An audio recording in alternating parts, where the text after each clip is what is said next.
Welcome to Quality of Life Matters, the official podcast of the International Society for Quality of Life Studies, your front row seat to the global well-being conversation. Join hosts Roger Fernandez-Urbano and Anat Fanti as they explore cutting-edge research and inspiring ideas that are shaping happiness, well-being, and quality of life worldwide.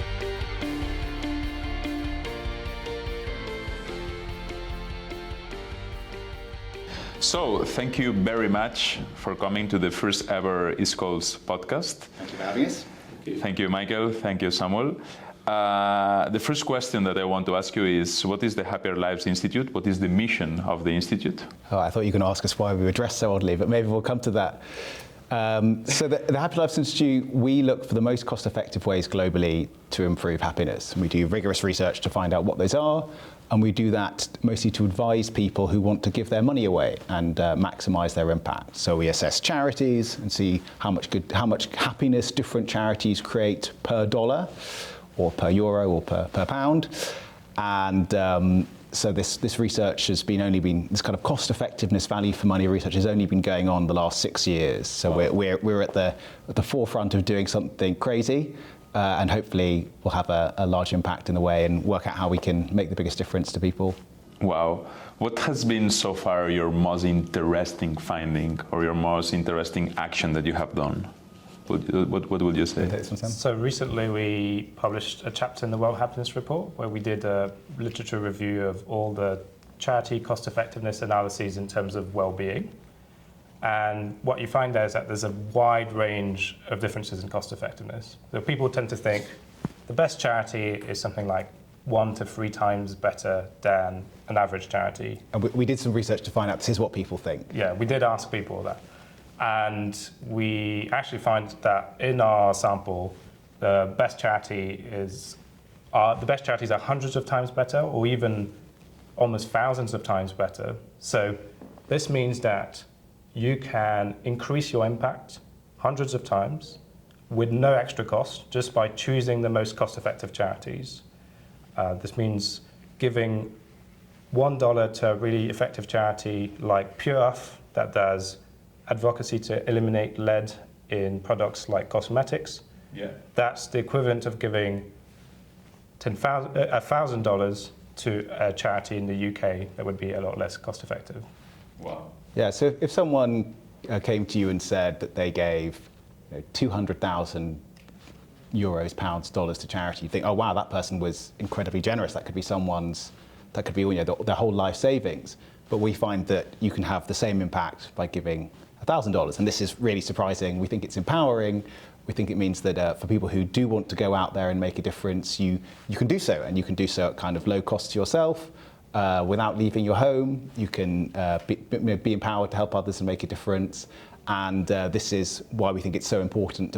We didn't know the results were going to be this big. We thought, okay, there could be differences, but the research we've done, this is the first global comparison of charity cost effectiveness. So if this seems kind of new and surprising to you, if you're watching this, then it should be, because it is new and surprising. Wow, impressive. But now, because now that I am looking at you, and why are you dressed like this? Because I was trying to understand. Yeah, so we don't dress like this at every conference. So the reason we're doing this, it's a little bit of a stunt. So at ISQOLS, we are running the Happier Lives Institute Happiness Factory, and Sam has got some of our merch here. So we're handing out gold and WELLBY tickets. Definitely in no way is this copyright infringing of anything else you could think of. And so we're giving everyone at the conference a ticket, and they bring it to our stand, and we tell them how much it's worth. We've got tickets between $10 and $500, and then you can give it to a charity. So we can give it to a charity of your choice from the list of charities we've got. So we've put together a list of all the charities which have been assessed in terms of how much happiness they produce per dollar, and we've got a sort of a sub list that you can pick from. So it's a giving game. We're challenging people to create as much happiness as they can.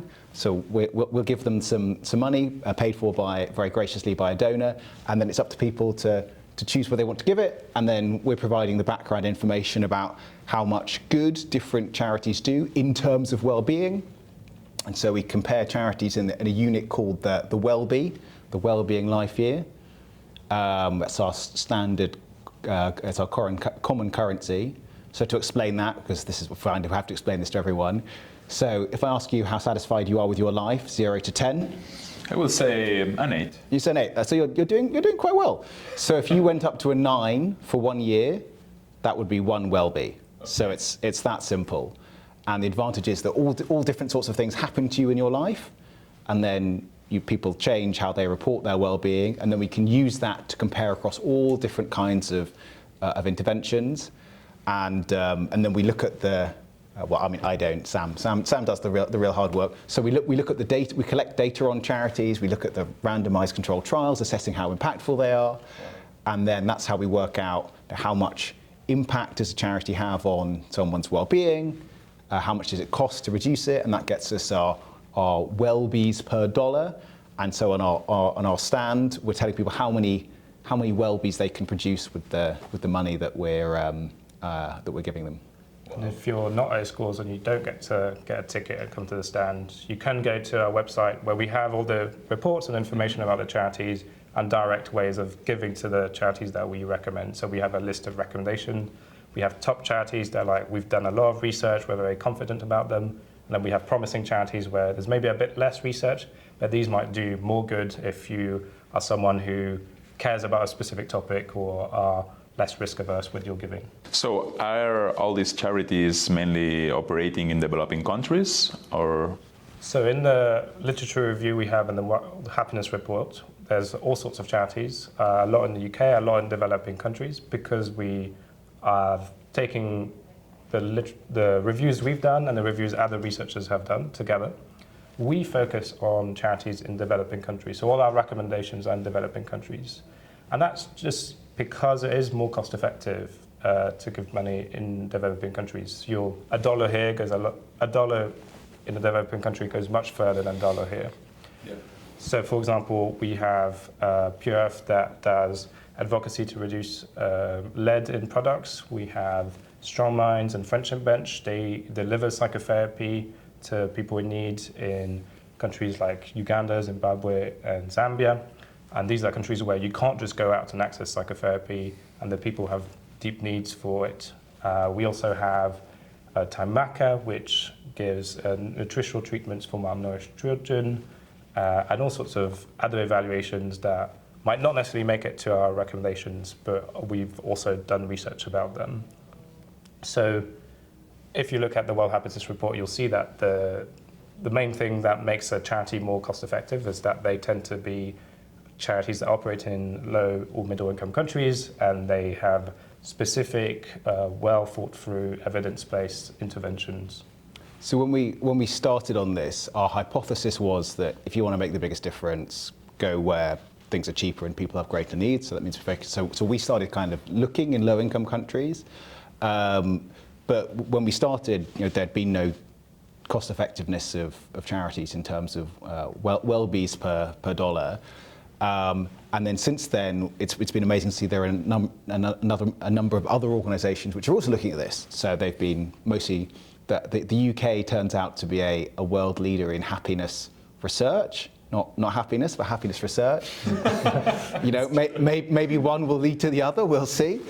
So because these other organisations like Pro Bono Economics, State of Life, and then a team at the LSE around Christian Krekel, because they've kind of done some stuff in the UK. So that means when we came to look at it for the World Happiness Report, we didn't just have our own things which were in the Global South, but we could compare them to stuff in the Global North, and then that's where we found the really big differences came from. So we're comparing from the rich world to the poor world, and that's what's really fine. We're generating the big differences. And we think that the happiness of every human matters. And maybe you're thinking, well, I also kind of want to give money to things here, and we can encourage you to just think, well, maybe I can take some of the money I give to charity and give it to a really cost-effective charity in a low-income country.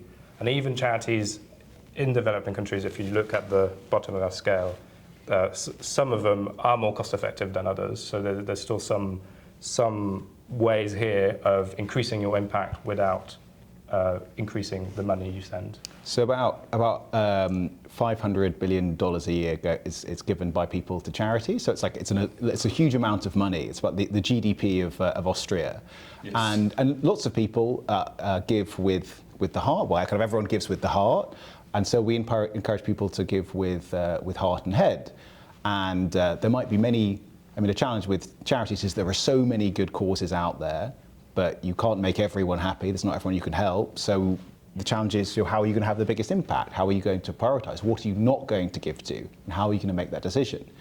And so the advantage of the bit we're doing is that we can measure what matters. We can measure people's well-being. It allows us to compare across the different options, and then we can use evidence to see, well, what works and what doesn't work.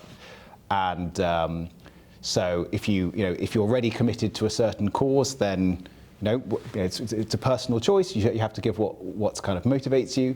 But we encourage people to be motivated by just caring about people's happiness, whoever they are, wherever they are in the world, and then trying to make the bigger difference with their resources. Impressive. I have also now another question, which is maybe more deeper.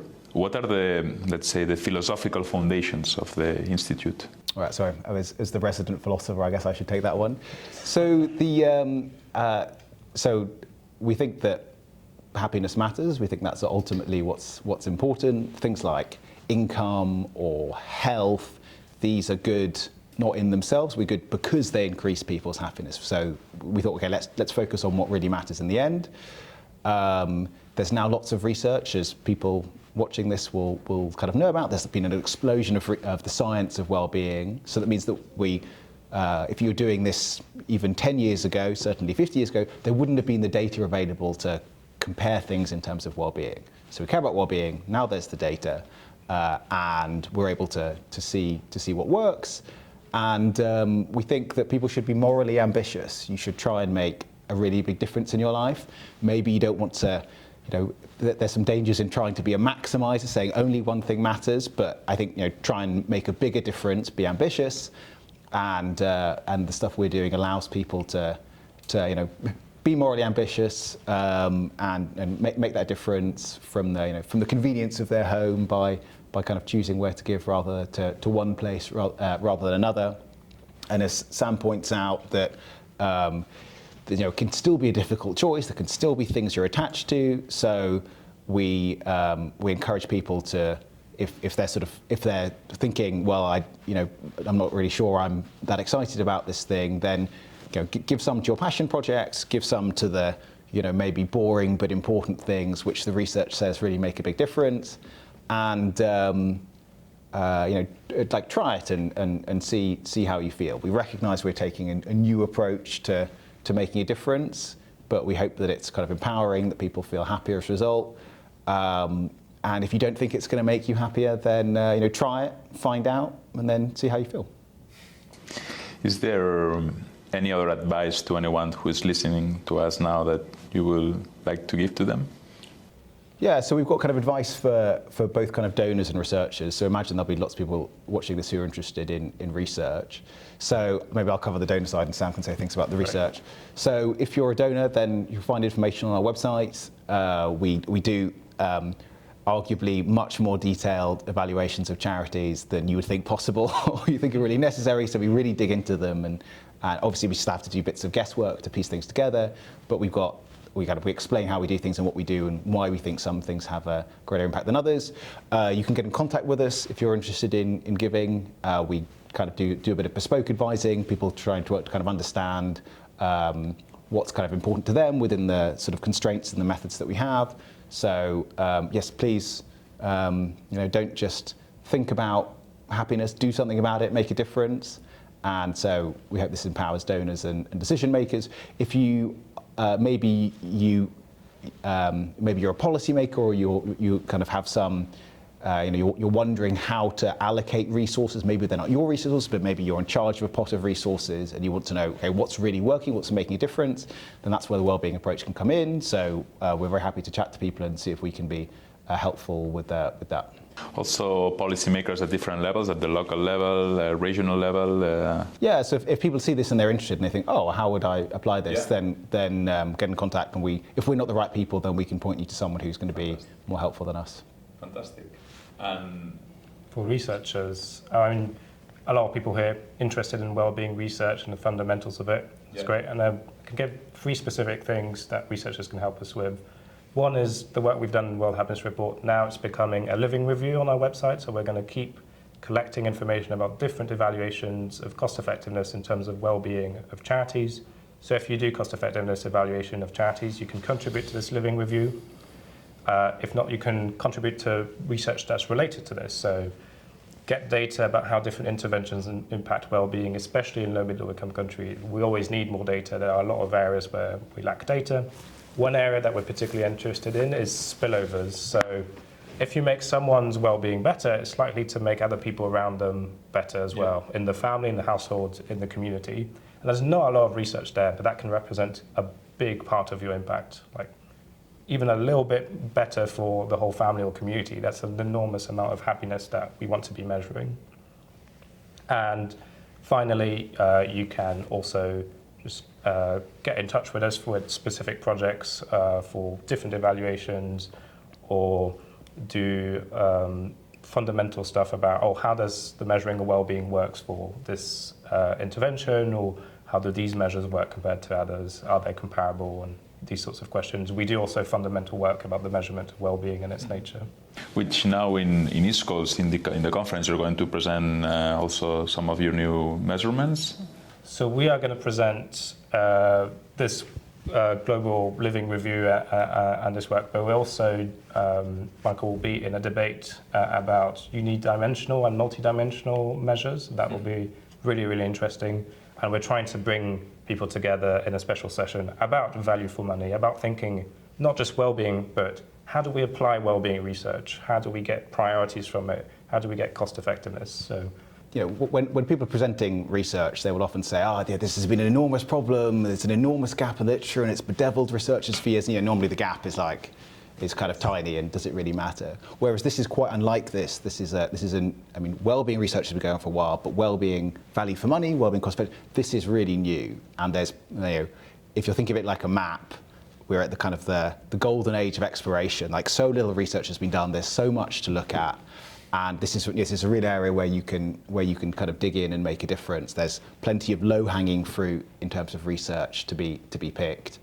And we just, we know very little. We've got the first slew of research findings from this new field in the World Happiness Report, but there's an enormous amount to look at. These should be refined, they should be innovated. There's questions about kind of methodology, which aren't going to go away, and we need to have kind of increasingly better answers to. So we've come a long way. It's really exciting to be at the dawn of this new approach to making a difference, doing good better, but there's a huge amount still to do, and people can contribute, and please do. Thank you, guys. It's been impressive.